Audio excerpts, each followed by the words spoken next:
Hi ಎಲ್ರಿಗೂ ನಮಸ್ಕಾರ. Happy Sri Rama Navami.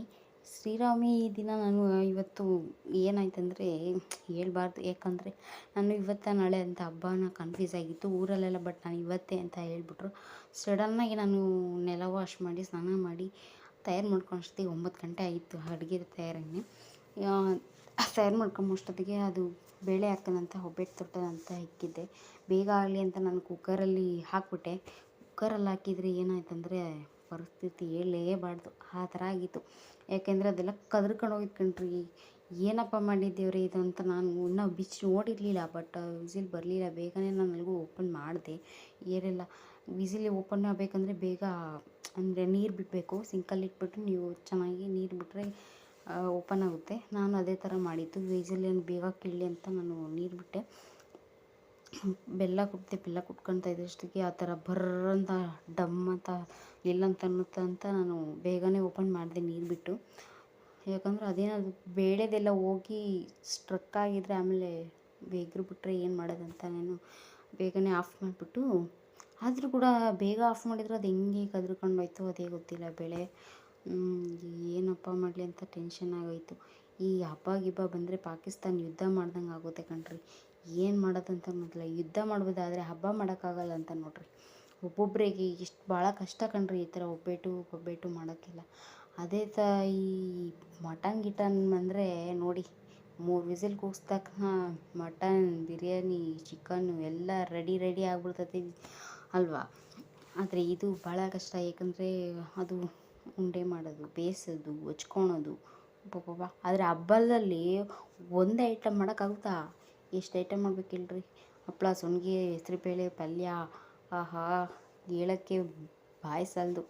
ಒಂಥರ ಎಲ್ಲ ವೆರೈಟೀಸ್ ಎಲ್ಲ ಮಾಡಬೇಕು ಹಬ್ಬಕ್ಕೆ. ಅದೇ ಮಟನ್ ಆದರೆ ಹೇಳಿ, ಚಿಟಿಕೆ ಹೊಡೆಯೋಷ್ಟೊತ್ತಿಗೆ ಮಟನ್ ರೆಡಿ ಆಗೋಗುತ್ತೆ. ಹೇಗೆ ಒಂದೇ ಐಟಮ್ ಅಲ್ವಾ, ಬೇಗ ಆಗೋಗುತ್ತೆ. ಸಿಟಿಲಿ ಹೆಂಗೋ ಗೊತ್ತಿಲ್ಲ, ಬಟ್ ಹಳ್ಳಿಲಾದರೆ ಒಂದೇ ಐಟಮ್ 2 ಐಟಮ್ ಅಂದರೆ ಸುಸ್ತು. ಚಿಕನ್ ಅಥವಾ ಬಿರಿಯಾನಿ, ಕರಿ 3-4ಕ್ಕೆ ಸುಸ್ತಾಗುತ್ತೆ. ಕಬಾಬು ಎಲ್ಲ ಒಂದೇ ಸತಿ ಮಾಡ್ಕೊಂಡು ತಿನ್ನೋಕ್ಕಾಗೋದೇ ಇಲ್ಲ. ಬಟ್ ಸಿಟಿಯಲ್ಲಾದರೆ ಏನಂದರೆ ಸ್ವಲ್ಪ ಮಾಡ್ತಾರೆ ಎಲ್ಲದನ್ನು. ಹಾಗಾಗಿ ಎಲ್ಲ ಸ್ವಲ್ಪಲ್ಲೇ ತಿಂತಾರೆ. ಹಳ್ಳಿಯಲ್ಲೆಲ್ಲ ಆಗಲ್ಲ. ಎಲ್ಲನೂ ಜಾಸ್ತಿ ಮಾಡ್ತಾರೆ, ಬಟ್ ಐಟಮ್ಸ್ ಕಮ್ಮಿ ಮಾಡ್ತಾರೆ ಆ ಥರ. ಬಟ್ ನಾನು ಈ ಥರ ಟ್ರೈ ಮಾಡಿದೆ. ಏನಪ್ಪ ಮಾಡಲಿ ಇದನ್ನು ಅಂತ ನನಗೆ ತಲೆ ಬೇಸರಾಗೋಯಿತು. ಅಷ್ಟರಲ್ಲಿ ಈ ಥರ ಆಗೋ ಪರಿಸ್ಥಿತಿ.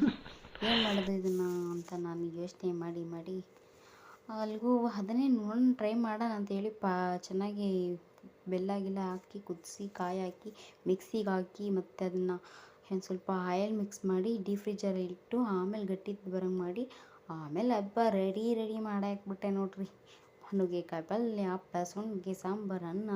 ಇನ್ನೂ ಹೆಸ್ರುಬೇಳೆ ಬಾಕಿ ಇತ್ತು. ಹೆಸ್ರುಬೇಳೆ ನೆನೆಸಿದ್ದೆ. ಅಷ್ಟರಲ್ಲಿ ಸಿಲಿಂಡ್ರೂ ಖಾಲಿ ಹೋಗಿತ್ತು.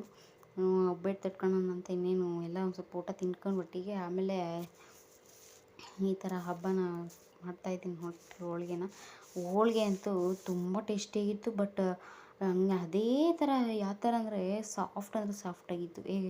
ಚೆನ್ನಾಗಿ ಸೂಪರ್ ಕಲಿಸಿದ್ವಿ ಮಾತ್ರ ನೋಡಿ. ಸೇಮ್ ಹೊರಗಡೆ ಆಚೆ ಆ ಥರ ಹಿಟ್ಟು ಕಲಿಸ್ತಾರೋ ಹೋಟ್ಲಲ್ಲಿ ಅಥವಾ ಕ್ಯಾಟ್ರಿಂಗ್ಸಲ್ಲಿ ಅದೇ ಥರ ನಾನು ಕಲಿಸಿದ್ದೆ. ಸೂಪರಾಗಿ ಬಂದಿತ್ತು. ಹಿಟ್ಟು ಮೇಯ್ನು ಹೋಳಿಗೆ ಅದಿಗೆಲ್ಲ ಹಿಟ್ಟು ಚೆನ್ನಾಗಿ ಕಲಿಸ್ಕೊಬೇಕು. ಹೂರಣ ಯಾವುದೇ ಯಾವ ಥರನೇ ಇದ್ರೂ ಪರವಾಗಿಲ್ಲ. ಅಂದರೆ ಹೂರಣನೂ ಯಾವ ಥರ ಅಂದರೆ ಸ್ವಲ್ಪ ಗಟ್ಟಿಯಾಗಿರಬಾರ್ದು, ಸಾಫ್ಟಾಗೇ ಇರಬೇಕು ಅದು ಕೂಡ. ಹಾಗೆಯೇ ಹಿಟ್ಟು ಕೂಡ ಸಾಫ್ಟಾಗೇ ಇರಬೇಕು. ಇದಾಗಿತ್ತು ಇವತ್ತಿನ video. Thank you watching video.